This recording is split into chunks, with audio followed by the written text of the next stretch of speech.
الحمد لله نحمده ونستعينه ونستغفره ونؤمن به ونتوكل عليه. عزیزان محترم، اللہ رب العزت نے تمام ایمان والوں کو بہت سی آزمائشوں اور بہت سے حالات ان کا امتحان لیا.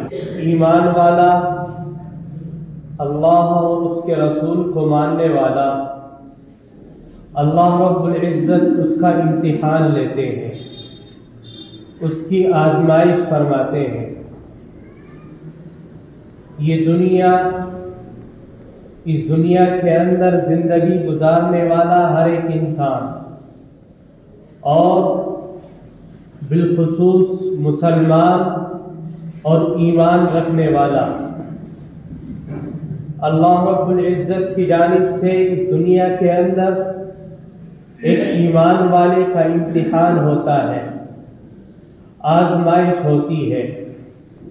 جو مومن اور جو مسلمان اس امتحان کے اندر کامیابی حاصل کر لیتا ہے، ان آزمائش کے اندر پار ہو جاتا ہے، تو اس کے لیے اللہ رب العزت کی جانب سے یہ دنیا بھی جنت بنا دی جاتی ہے، اور آخرت میں تو اللہ رب العزت نے نہ جانے اس کے لیے کیا کیا نعمتیں رکھی ہیں. شرط یہ لگائی کہ تمہیں اس دنیا کے اندر جو حالات اور دشواریاں آئیں گی ان کے اندر تمہیں کامیابی حاصل کرنی ہے. جس طرح ایک طالب علم، ایک اسٹوڈنٹ کالج کے اندر پڑھنے کے لیے جاتا ہے، مدرسے میں پڑھنے کے لیے جاتا ہے، سال بھر وہ پڑھتا ہے، محنت کرتا ہے، پھر ایک امتحان کا مرحلہ، ایگزام کا مرحلہ آتا ہے، اور اگر وہ اس امتحان کو اچھے طریقے سے مکمل کر دیتا ہے، اعلیٰ نمبرات ان کے اندر حاصل کرتا ہے، تو وہ کامیاب کہلاتا ہے. اسکول اور کالج اور مدرسے کے اندر بھی اس کا نام بلند اور روشن ہوتا ہے، اور وہاں کی زندگی سے نکل کر عام لوگوں کے درمیان، معاشرے کے درمیان اس کو ایک اچھی نگاہ سے دیکھا جاتا ہے، اور کہا جاتا ہے کہ یہ اپنے اسکول اور مدرسے کا ٹاپر ہے، اس نے عمدہ تعلیم حاصل کی ہے، عمدہ امتحان اس نے دیا ہے. تو مدرسہ اور اسکول سے باہر نکل کر اس کی عزتیں ہوتی ہیں.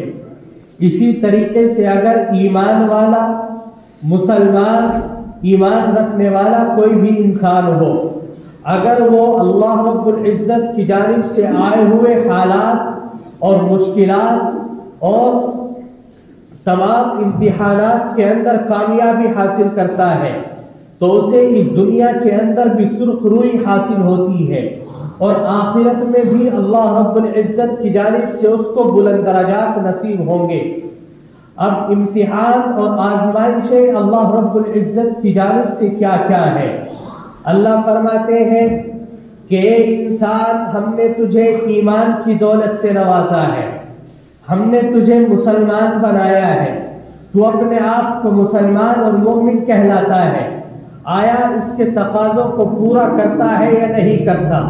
کیوں کہ ایک وقت وہ آتا ہے کہ انسان ایمان ہونے کے باوجود، اسلام پر عمل پیرا ہونے کے باوجود اپنے آپ کو کہتا ہے کہ میں مسلمان ہوں، اور کہتا ہے کہ میں ایمان والا ہوں، میں مومن ہوں، میرا نام محمد سے شروع ہوتا ہے.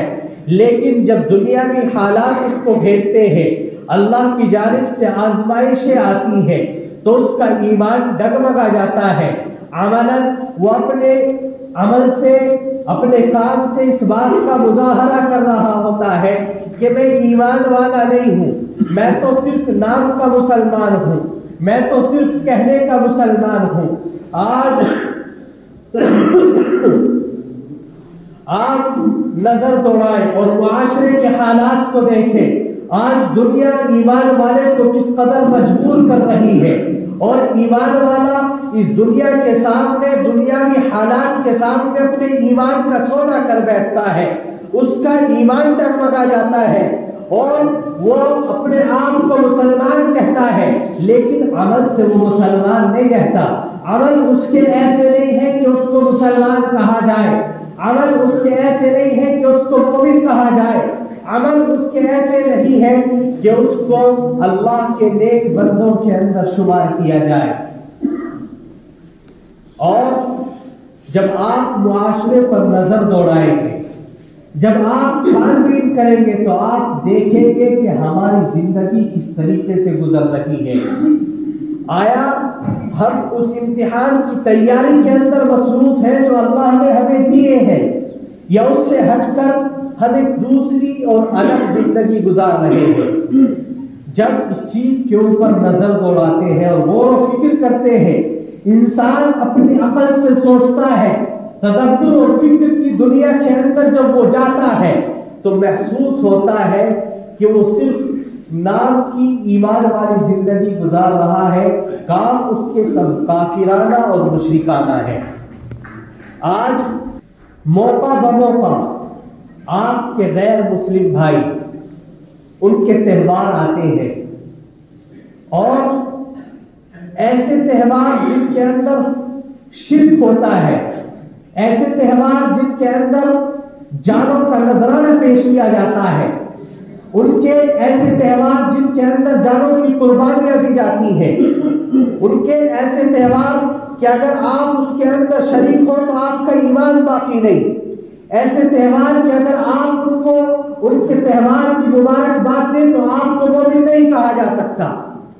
آج مسلمان ان کے طریقے پر چلتا ہے، ان کے رویے کو اختیار کرتا ہے، ان کے طرز کو اختیار کرتا ہے اور کہتا ہے کہ میں مسلمان ہوں۔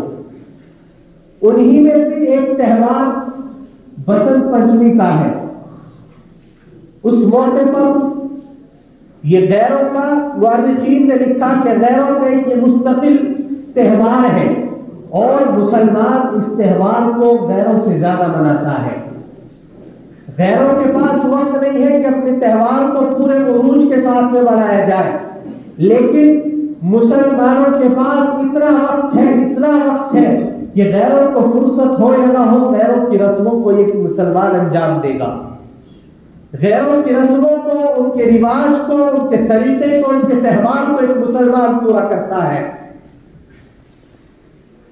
یہ تہوار، ان کے آپ کسی تہوار کے اندر شریک ہو یا ان کے طریقے کو اختیار کریں، یاد رکھیں کہ یہ کھلا کھلا کفار کی، غیروں کی مشابہت ہے۔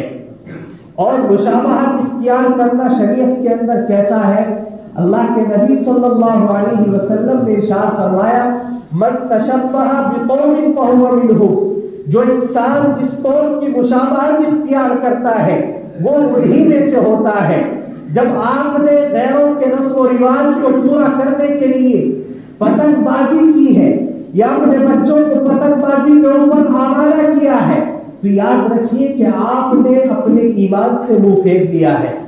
آپ اپنے عمل سے اس بات کا مظاہرہ کر رہے ہیں کہ نہیں، ہم کافروں کے درمیان میں رہتے ہیں تو ہم بھی مشرک ہیں، ہم بھی کافر ہیں، ہم غیروں کے طریقے کو اپنائیں گے۔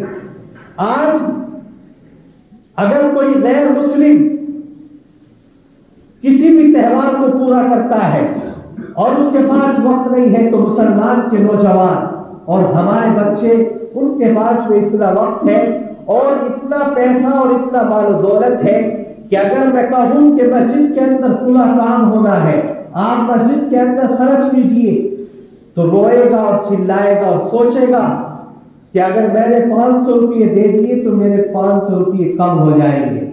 لیکن جب یہ غیر کے تیوہار کو پورا کرنے کی نوبت آتی ہے تو وہ اپنی اولاد کو خوش کرنے کے لیے اپنی جیب سے خوشی خوشی 500,000 روپئے خرچ کر دیتا ہے۔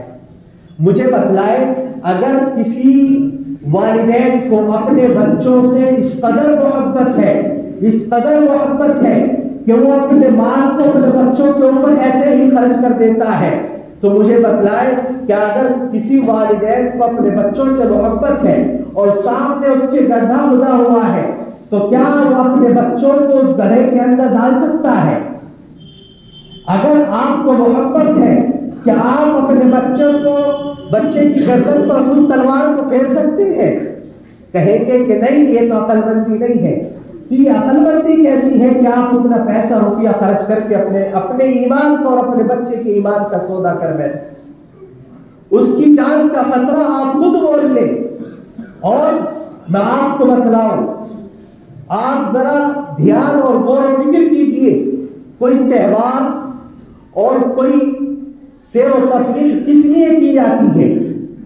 اس لیے کی جاتی ہے کہ دل کو خوشی حاصل ہو، فرحت و اطمینان حاصل ہو، انسان دنیا میں الجھنوں کا جو شکار ہے ان شکاریوں سے نکل کر، ان الجھنوں سے نکل کر اسے ایک خوشی حاصل ہو جائے، راحت اور سکون اسے حاصل ہو جائے۔ لیکن مجھے بتلائیں، کیا پتنگ اڑانے کے اندر، پتنگ بازی میں راحت اور سکون ملتا ہے؟ آپ بتائیں، کیا اس کے اندر راحت اور سکون ملتا ہے؟ ایسے کھیل اور کود سے کیا فائدہ ہے جس کے اندر سینکڑوں لوگوں کی جانوں کا نذرانہ پیش کیا جاتا ہو؟ ایک نوجوان اپنے بچے کو آگے بٹھا کر کے نکلتا ہے گھر سے، اور ایک پتنگ کا مانجھا اس کی ڈور اس کی بچے کی گردن کے اندر آتی ہے اور اس کو ایسے کاٹ دیتی ہے کہ وہ بچہ وہیں پر موقع پر ختم ہو جاتا ہے۔ مجھے بتلائیں، اس بچے کی کیا غلطی تھی؟ کیا اس بچے کی غلطی یہ تھی کہ وہ اپنے والد کے ساتھ میں نکلا تھا؟ آپ کہیں گے کہ یقیناً اس کے اندر غلطی پتنگ اڑانے والے کی ہے۔ آپ مجھے بتلائیں، ایسے کھیل کود سے کیا فائدہ ہے کہ جس نوجوان لڑکی کی شادی کو ابھی 5-6 مہینے گزرے ہیں اور اس کا شوہر پتنگ اڑانے کے لیے چھت پر اڑتا ہے، چھت پر چلا جاتا ہے اور چھت پر جا کر کے اس کا پیر پھسلتا ہے اور وہ نوجوان وہیں پر ختم ہو جاتا ہے۔ وہ عورت جس کی شادی کو صرف ابھی 5-6 مہینے گزرے ہیں وہ بیوہ ہو جاتی ہے۔ مجھے بتلائیں کہ اس لڑکی کی، اس بیوی کی غلطی کیا ہے؟ کہ اس بیوی کی غلطی یہ ہے کہ اس نے اپنے اس شوہر سے شادی کی ہے۔ ایک جوڑا سفر کر رہا ہے موٹر سائیکل سے، لیکن پتنگ کا مانجھا آ کر کے ان کے سفر کو بیکار کر دیتا ہے۔ کسی کے ناک کٹتی ہے تو کسی کا کان کٹ جاتا ہے۔ مجھے بتلائیں کہ ایسے کھیل کود سے کیا فائدہ ہے جو آدمی کی جان کو خطرہ لاحق کرنے والا ہو؟ کیا آپ نہیں پڑھتے اور اخبارات میں آپ نہیں پڑھتے، نیوز میں آپ نہیں سنتے؟ ہر سال کتنے سینکڑوں واقعات اس طرح کے رونما ہوتے ہیں۔ ایک صرف پتنگ کو لوٹنے کے لیے ہمارے بچے اس قدر دوڑتے ہیں، اس قدر دوڑتے ہیں، نہ انہیں چھتوں کی پرواہ ہے کہ وہ چھت پر چڑھ رہا ہے، وہ گرے گا یا نہیں گرے گا۔ آپ نے سنا ہوگا کہ چھت پر چڑھا پتنگ لوٹنے کے لیے اور وہیں پر بجلی کا کرنٹ اس کو لگا اور وہیں پر اس کی زندگی ختم۔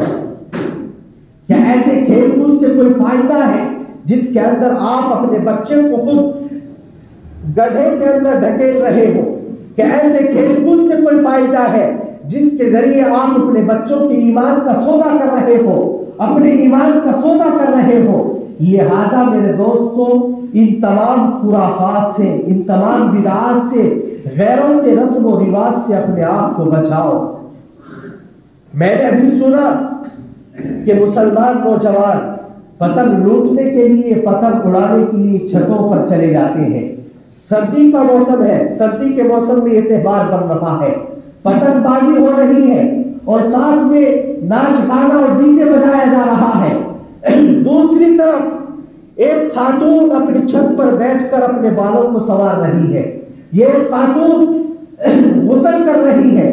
وہ نوجوان اپنی چھت کے اوپر چڑھ کر کے اس خاتون کو دیکھتا ہے، اس کی ننگی تصویریں کھینچتا ہے، موبائل کے اندر اس کی ویڈیو وغیرہ بناتا ہے، فحاشی اور ریالیوں کو عام کیا جاتا ہے۔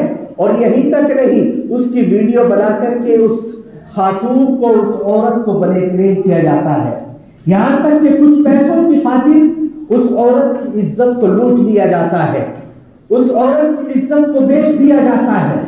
میرے دوستوں، دنیاوی جتنے بھی کھیل ہیں، شریعت کے اندر جن کی اجازت نہیں ہے،